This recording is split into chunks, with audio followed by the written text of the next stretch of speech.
He himself decided to go with those three to help get food. Norman and his friends, except for Danny, had found a very good system for finding food. Hilary was the oldest at 20 years old, so he took some leftover wheat he had found and began to attract animals. He came back in about 10 minutes with 30 cows following him and his measly 3 bundles of wheat. During that time, Danny had built a big blocked-off area of bedrock to trap the cows in, and Norman filled the open space inside with cobwebs to keep the animals from moving when they were being attacked. Hilary led the cows using his wheat into the prison and then jumped out on a bedrock spire Danny had created. The walls were 2 blocks high, so none of the cows could get out. Danny then raised the walls 2 blocks higher so that Quinn could drop his infinite dragon eggs on each of the cows, suffocating them and easily causing them to drop their resources. Within about 25 minutes, all the cows had been killed except for one, which Hilary decided they should keep as an infinite milk source, and he named it White. In the end they had almost 2 full stacks of raw beef, and they were only 10 pieces of meat short, so they continued to try and find 10 more cows. In Minecraft Update 32.39 on the Christmas day of the year 2206, it was added that when fed with the material they are attracted to, passive animals such as cows, sheep, and chickens will follow you no matter what you're holding. Because of this, White followed Hilary around no matter what he was holding, and he found it kind of cute.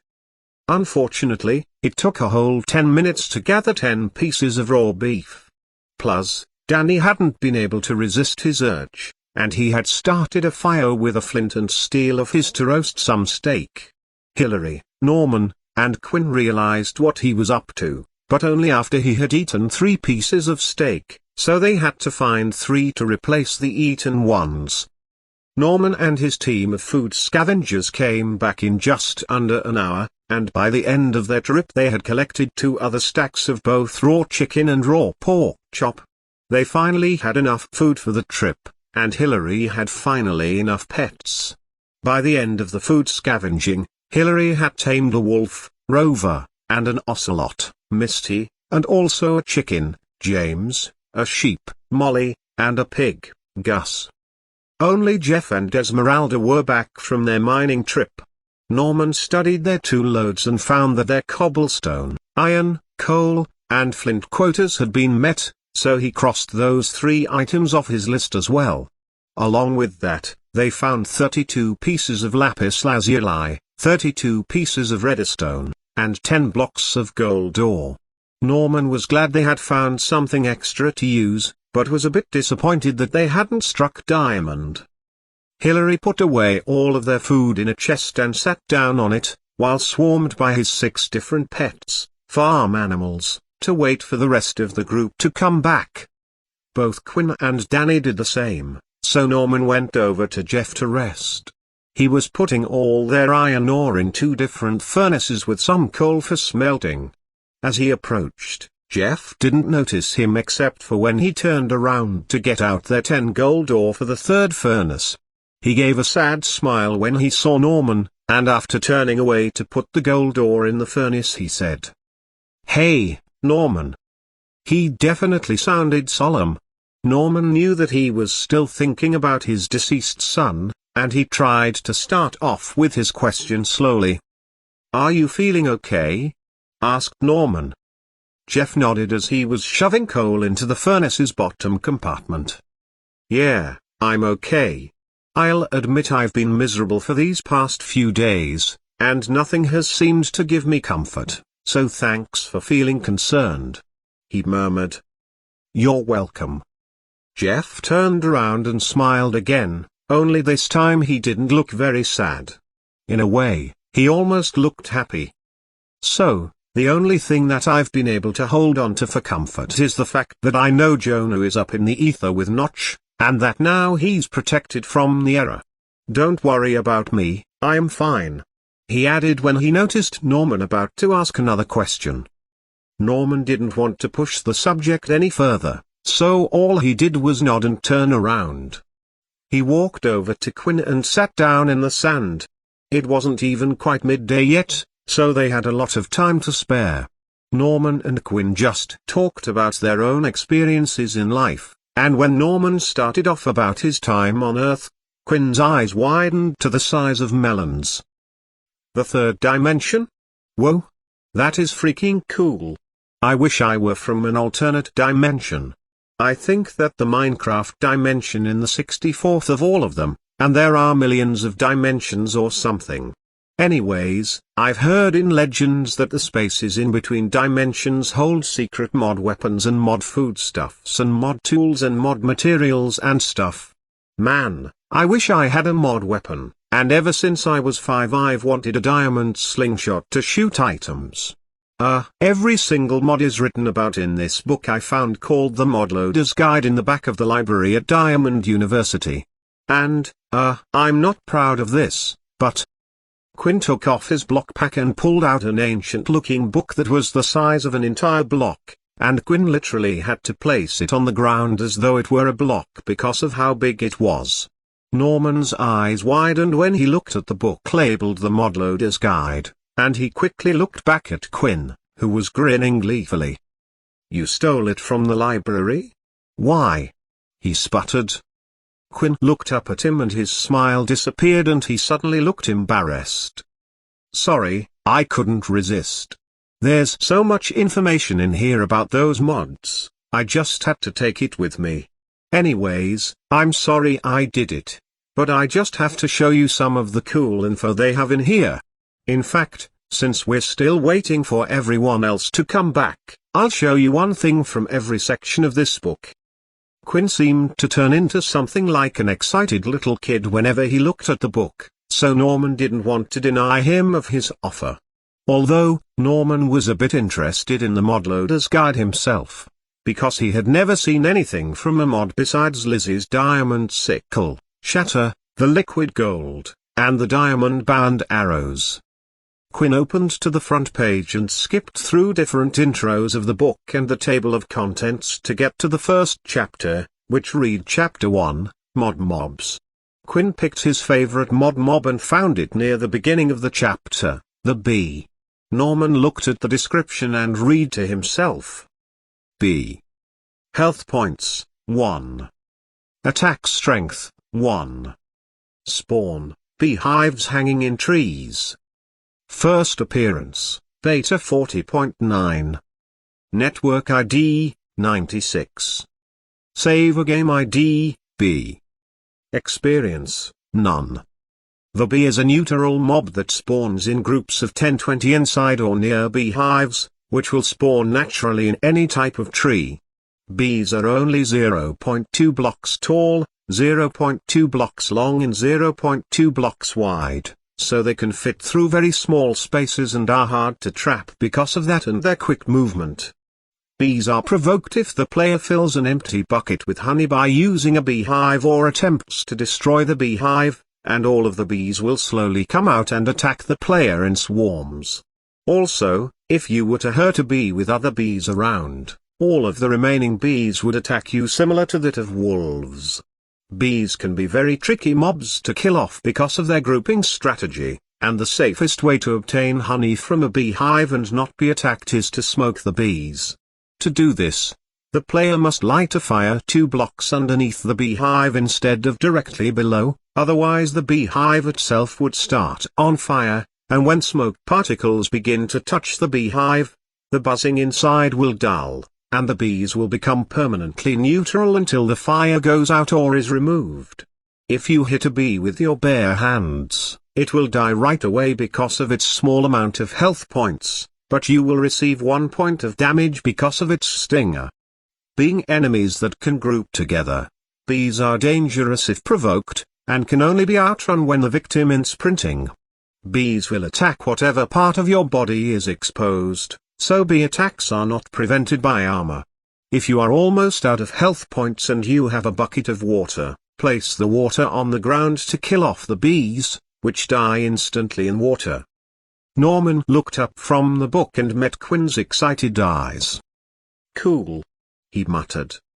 Norman enjoyed reading the rest of the chapters, because all of them contained interesting mods to look at, Norman was a total geek back home, and he loved looking at the different bugs everything had. His two favorite ones he found were when he was looking at another mob that was passive, and it was the squirrel. Squirrels climbed and sat right inside leaf blocks on sideways logs like branches as a natural behavior, and there was a funny bug that squirrels would climb a log even if it were on fire, so the squirrel would accidentally set itself on fire without realizing. The other bug said the squirrels would climb up all wood as well as wood products. So all of a sudden if you had a giant house made of wooden planks you could come home and find a big group of 20 or so squirrels sitting on your roof, and since squirrels will run away if you are within 5 blocks, all of them would jump off the house to their death, giving you a ton of squirrel meat to cook. Once the two reached the section on mod weapons, Quinn immediately located the slingshot. Now on the right page, Norman began to read the print. Slingshot. Type, weapons. Wood, 45. Gold, 30. Durability, stone, 120. Iron, 240. Diamond, 1440. Wood, yes. Gold, yes. Renewable, stone, yes. Iron, yes. Diamond, yes. Stackable, no. The slingshot is the most basic weapon to use and most beginners find it comfortable to use. The slingshot can also be the most useful weapon because of its special ability to slingshot every block in the game when placed next to one. All blocks give 2 points of damage except for ones with dangerous properties. The following blocks give different amounts of damage because of their own different properties. Anvil, 6.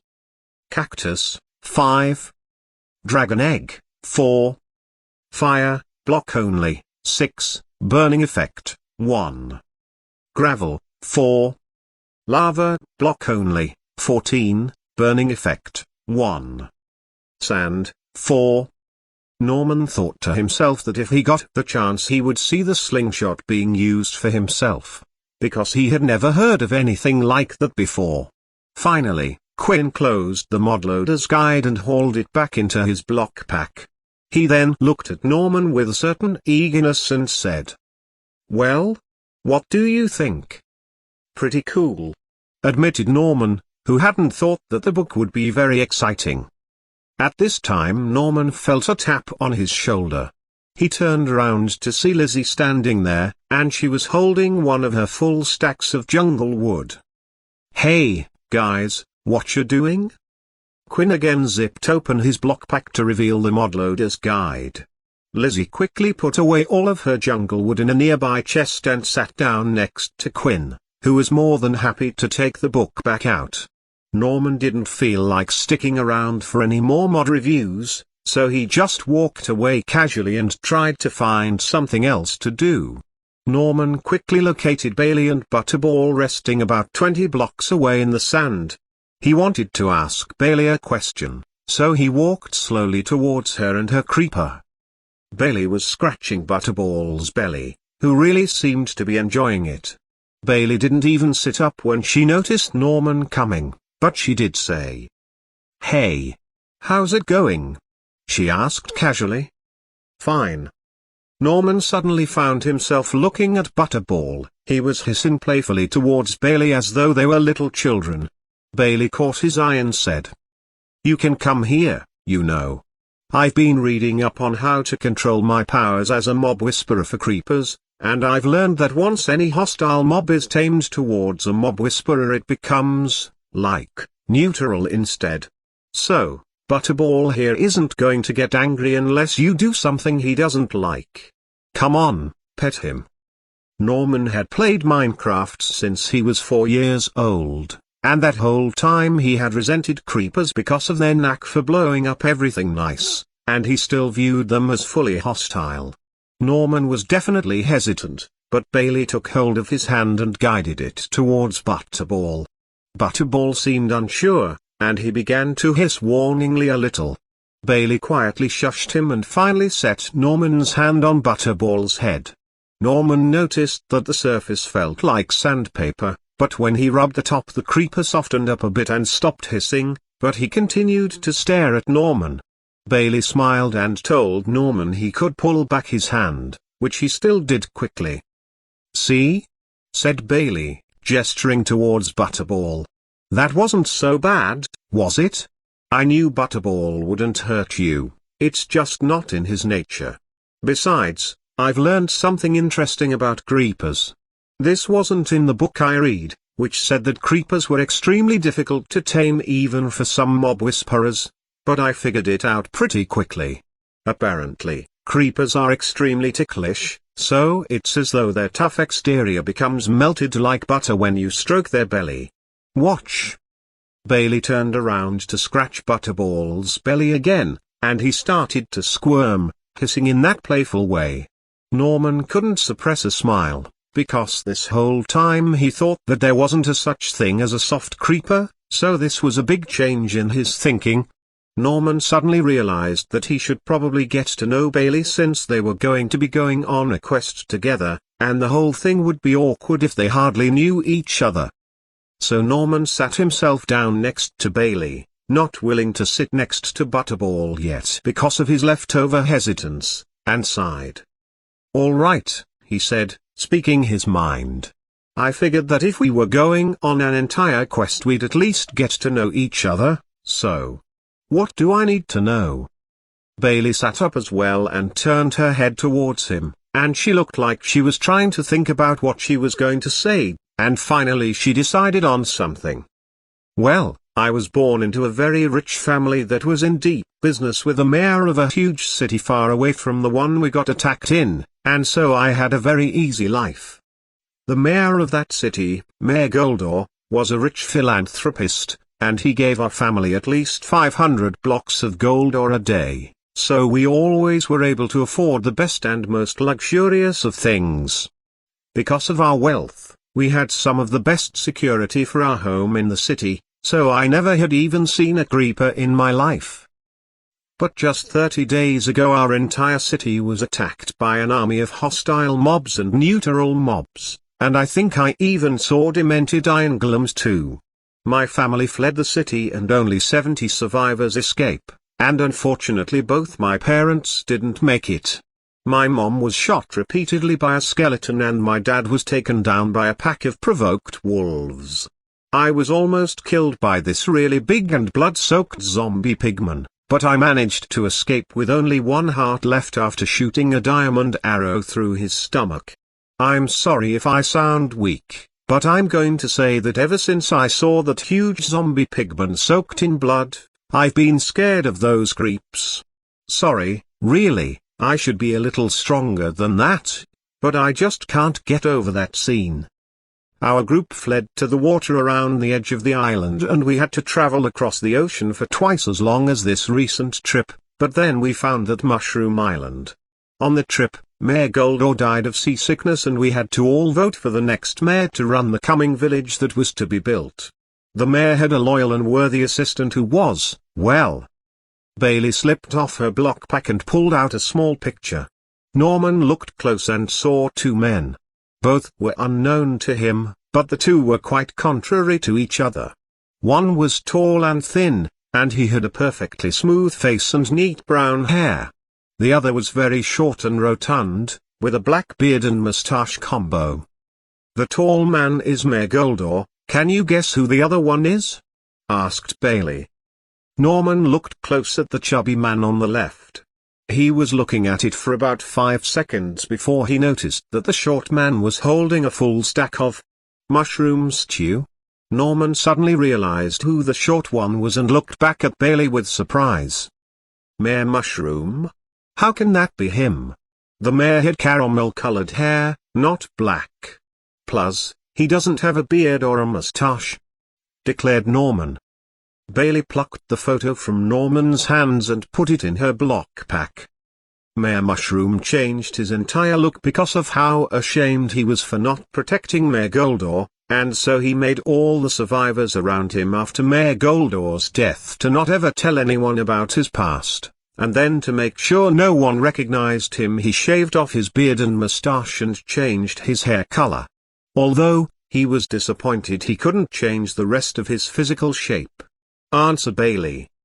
For a few seconds, Norman and Bailey didn't say anything at all and they were silent. Finally, Bailey turned to Norman and said, "All right, now you know about me, so how about you tell me about your life?" Norman was a bit hesitant at first, and he thought that Bailey would think he was crazy, but he decided to tell her anyway. He told her his whole story from when he was a kid to the present day. When he mentioned the entire process of the era possessing the people of his city and being sucked into the 64th dimension where Minecraft was, Bailey thought he was kidding, but one serious look from him was enough to know he wasn't joking. Afterwards, Bailey looked like she had seen a ghost. More dead silent seconds passed before Bailey finally cracked. "Wait, so basically my whole life has been inside a computer? Computers are only mods, so I don't even know much about them. Can you tell me what exactly I need to know about this, 'cause I'm really confused?" So Norman explained. "Okay, you're going to call me crazy again, but I'm not kidding about this. Minecraft is a game that was created by Marcus Persson, Notch, who is a real human on Earth. He and his crew, which are legendary gods you probably know as Jeb, Capis, Junkboy, etc., worked together to create their own company they call Mojang. Minecraft is a popular video game on Earth, so many people play it. Now, what I think happened is that for every person who buys or downloads Minecraft, another dimension is created for that person so that they may control their own character. This 64th dimension must have created itself when Mojang first sent Minecraft into the public, so I wouldn't be worried about suddenly becoming controlled by some guy on Earth. Does this make sense, or do you still think I'm a nutcase?" Norman wouldn't be surprised by either answer from Bailey, but he was pleased when she said that he made sense. "You know, I've always had a strange feeling about this before, and now I realize that the error monster is some kind of mutation of a virus. But where did the error come from in the first place? My dad once read a legend of the error's origin, but the story was very brief, and it never once mentioned how the error came into existence or anything." Norman suddenly found himself thinking, where did the error come from? It couldn't have just created itself. Could it? Chapter 16, Secret Science. As the leader of a great nation, I've had a lot of things on my mind. I have to attend meetings with the governors of foreign countries, decide what to do to improve our states through governmental decisions, and pay off the $6 quintillion of debt. In these past 400 years our government has gone downhill, and now technology has become more important than laws. Technology nowadays has overcome the government, and I'm seeing almost everything dipped in Chrome now. My name is Clarence Jordanship, and I am the President of the United States. These current problems that have been occurring are becoming devastating for all the advanced technology in America. Our government has gone downhill because of technology, but now that it is failing we aren't even receiving any significant help. The White House has been moved to Stockholm in Sweden because of this, and only my cabinet and all of the military has come with me for security reasons. We don't even live in the actual White House. We've set up a small brick building near the abandoned Mojang building in Stockholm where I think those Swedish designers created some game called Minecraft. It doesn't matter now, because the entire crew under the Mojang name became maddened by the extreme advancement of technology 400 years ago, and later all crew members were put in solitary confinement, though they died soon after. On an eerie note, even though the Mojang building had been abandoned for 400 years, new updates to that Minecraft game kept coming out for the public, and we found that the technology in the building has become advanced enough to improve itself.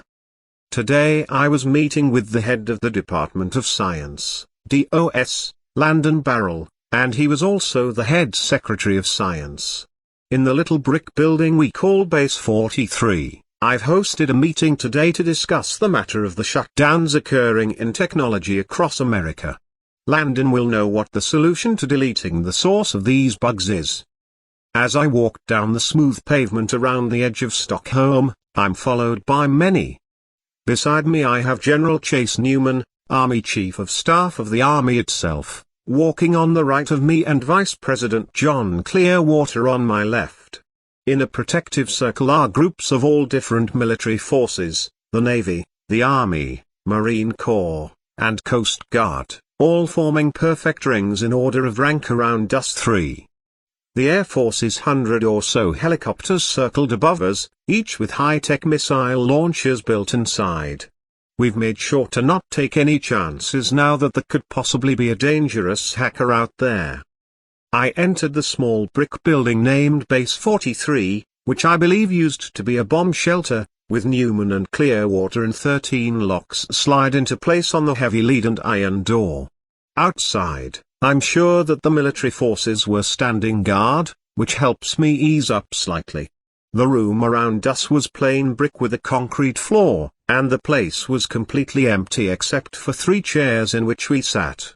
Exactly on schedule, we began. I looked to my side at Clearwater and his face was dead serious, although the general looked plain angry. He was frustrated most about this mysterious hacker because his entire life he was old school, and technology had been his least favorite thing, so now that technology was becoming a burden and not a help, he's become temperamental. Clearwater cleared his throat as he slipped a mini laptop from inside his black suit. This was our smallest computer, the microputer. Not the best of names, but it was simple and to the point. He opened it up and it automatically turned on, ready within 2 seconds. He tapped some synchronization commands on our technology management program and opened up the secret file containing everything we had about the hacker or whatever the thing was. He turned it around swiftly on his lap, and when I looked at the screen he explained. Professor Expletor of Florence University, California was the greatest scientist in human history. In the year of 2013, exactly 400 years ago, he created a computer program that was proven to destroy major bugs and viruses within all computers and laptops, and so everyone came to buy his products, and because of that he became wealthy within about 2 months. People would set up the program on their computers and laptops to rid the systems of viruses and potential hackers. All of the bugs were permanently sent to a supercomputer to contain the most major and dangerous of viruses, but only the ones that couldn't be deleted. The supercomputer, later named ESC electromagnetic sensor computer, was specialized to contain viruses and isolate them from other technologies around it, and it was 100% guaranteed to do so. Although, Professor Expletor had grown insane by his own riches and fame, and he was put over the edge when he found that an element named expletium was added to the periodic table of elements in his honor. He had become so cocky that he attempted to access the brain of ESC and program it to delete even the worst viruses known to enter it. But when he was opening up the system, he found that the viruses had become attracted to each other, and they were coming together to form an even nastier virus. The virus itself had become so large it became a physically existing collection of mutated plasma, and it entered his body, turning him murderous and, in a sort of sense, aired.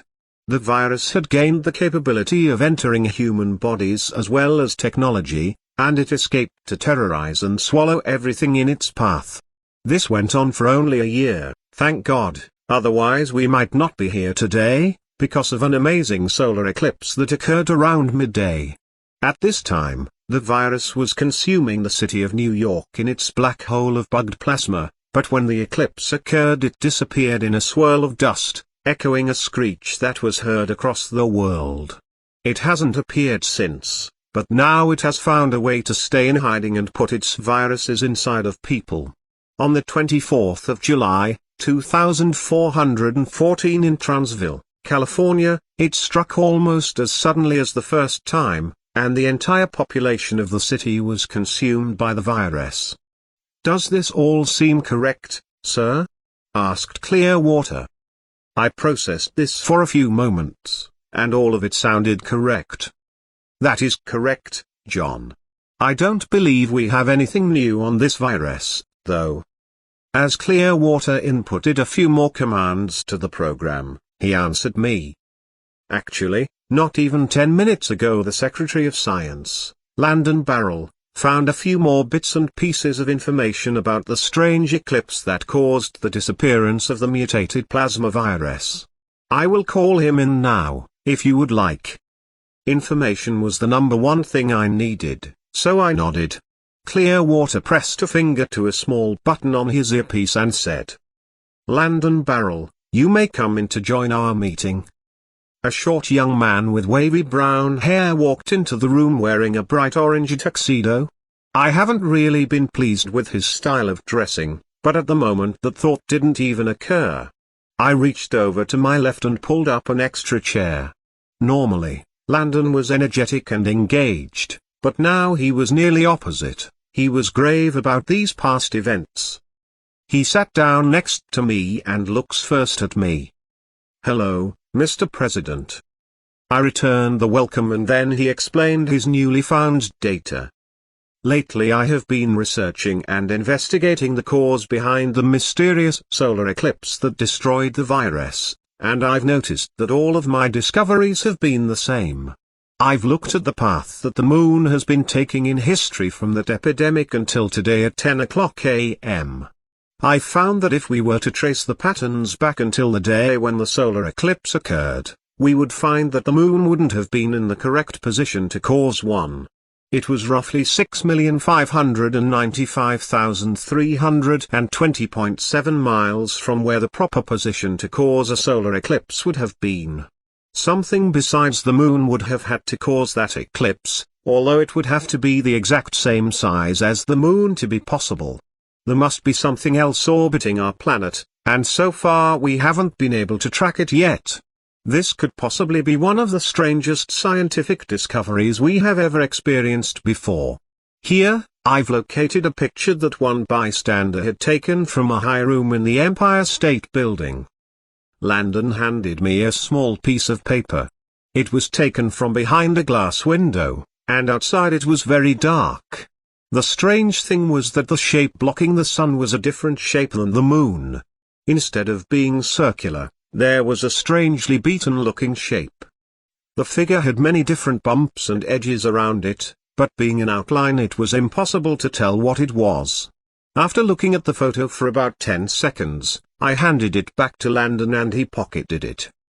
"We are going to research what exact direction the shape that caused the solar eclipse was going so that we can track it by taking satellite photos all around the only possible orbit it could have taken.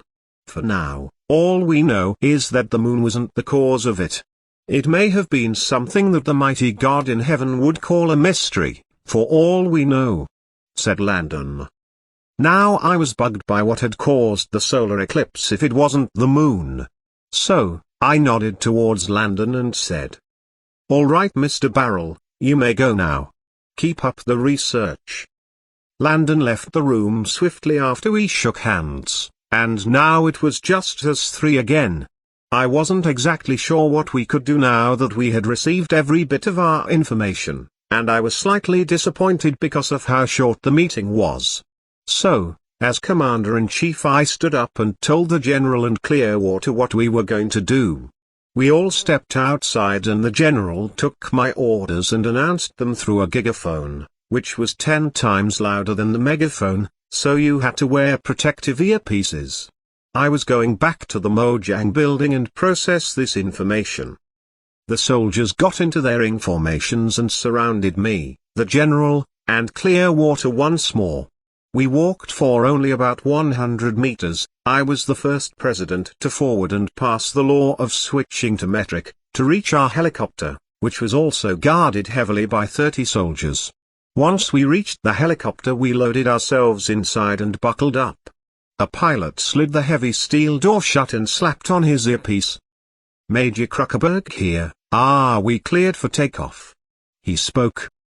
A static-filled voice responded. "Yes, Major K, you are clear. Sending takeoff signal in T-10 seconds. T-5, 4, 3, 2, 1. Takeoff is cleared and we're ready to go.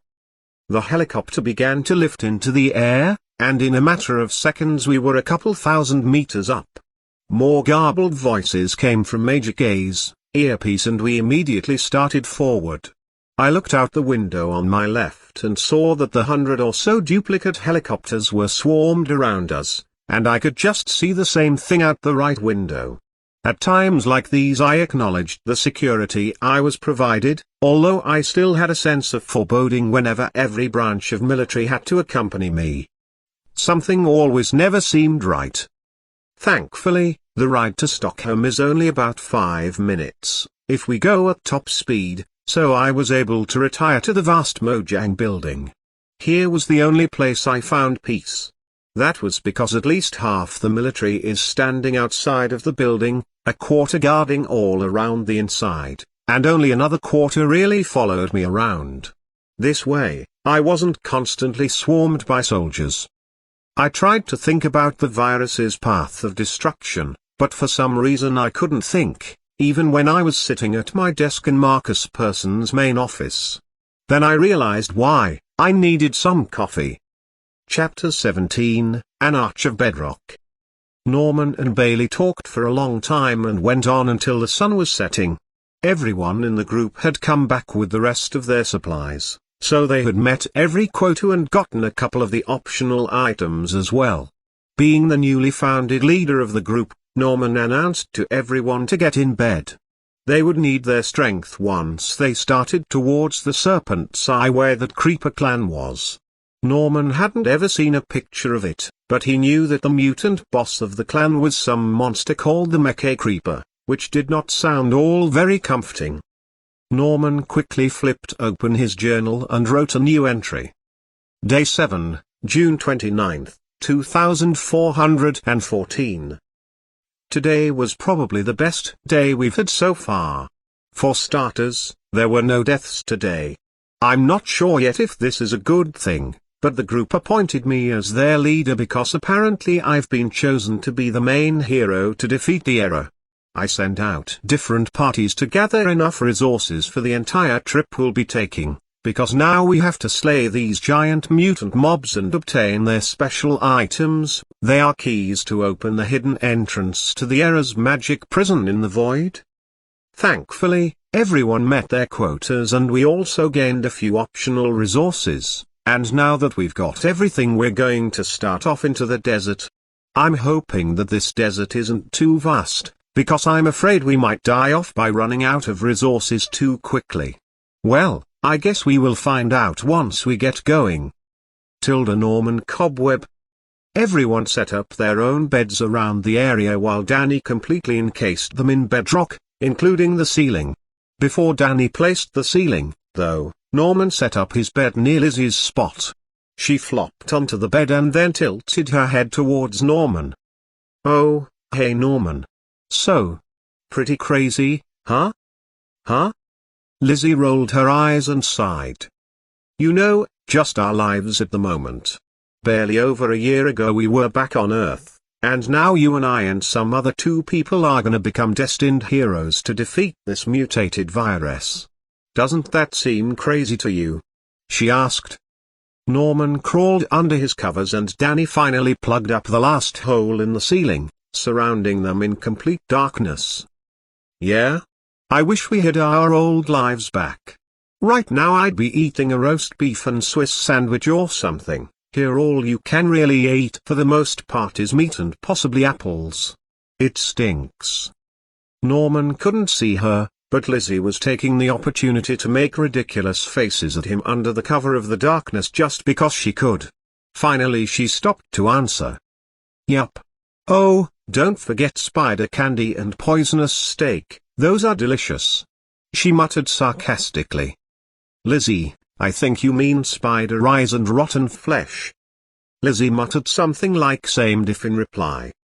The two were silent for a few moments, but the complete darkness cast a sleepy effect over Norman and he found himself drowsy.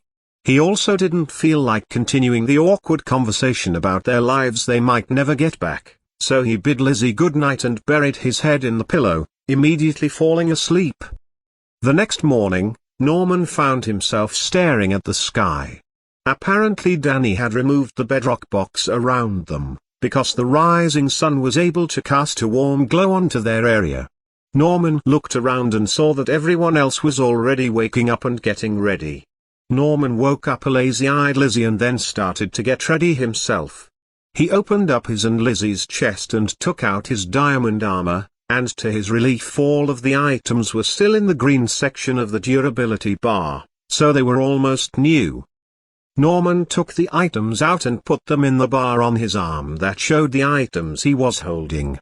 He always was a bit skeptical about how people held their items in front. He was definitely against tattoos, but often he tried to ignore it.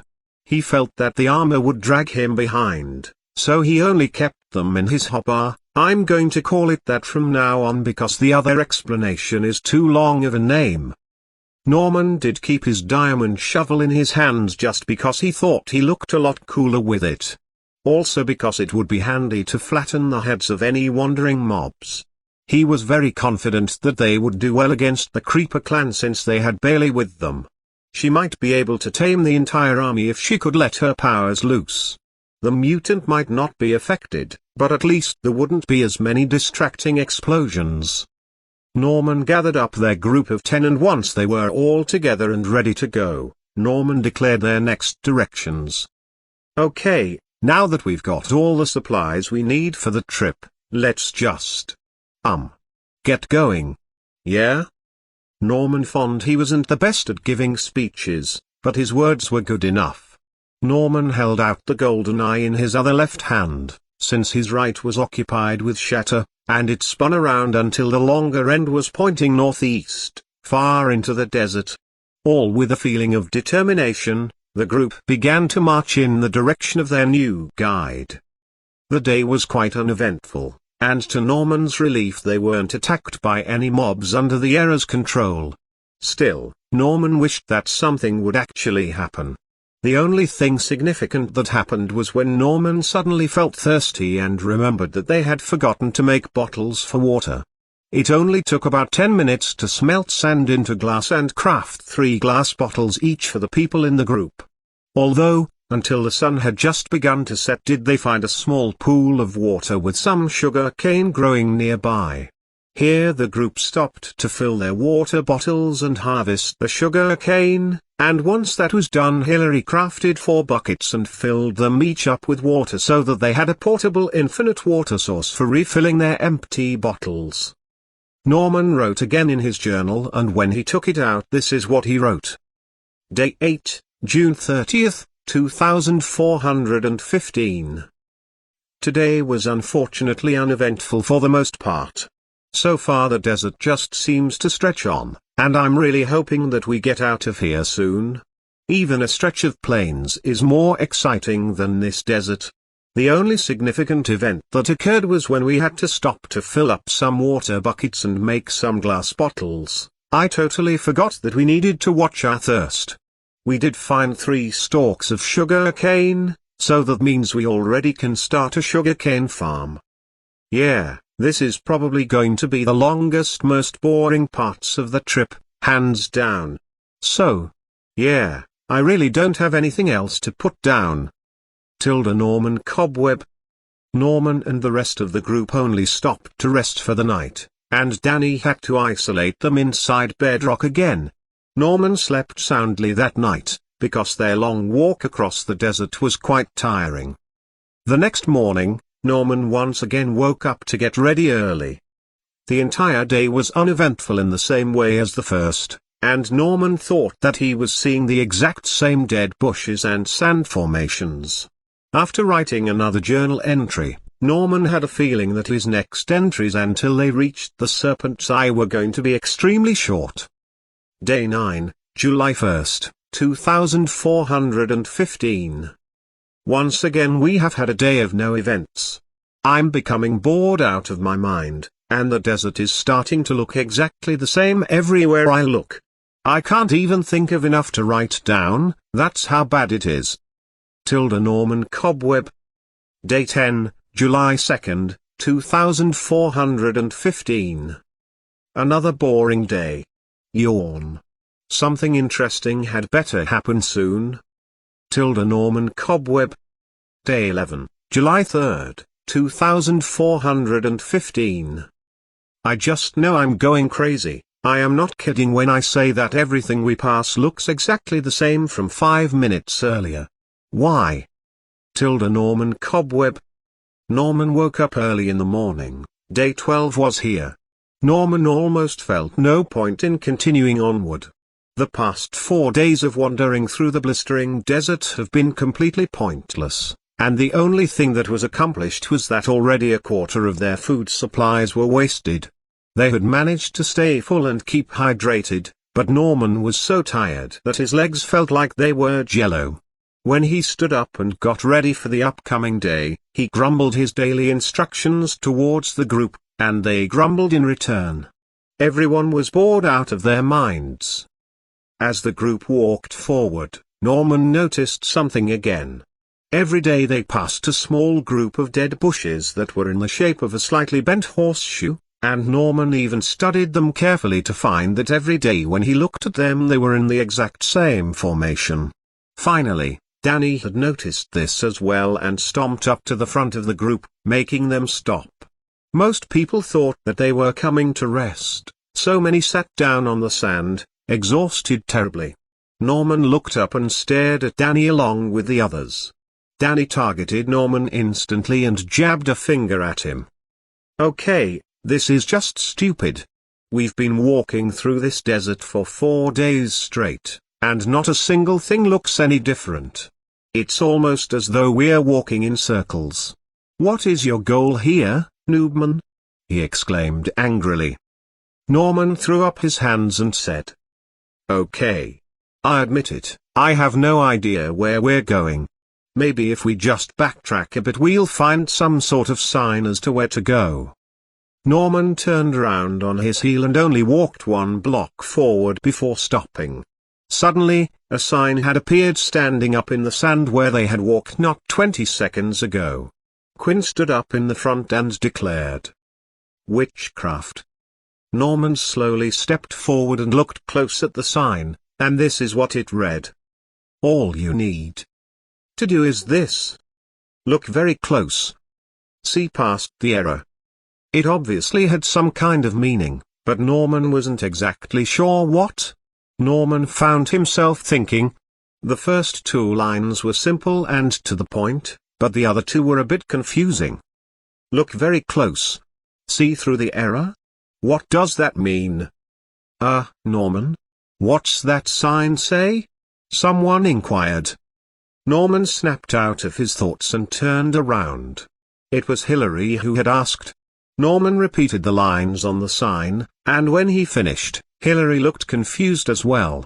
Soon everyone, except for Danny, who tries not to think unless he wants his brain to twist up, was thinking about what the meaning would be.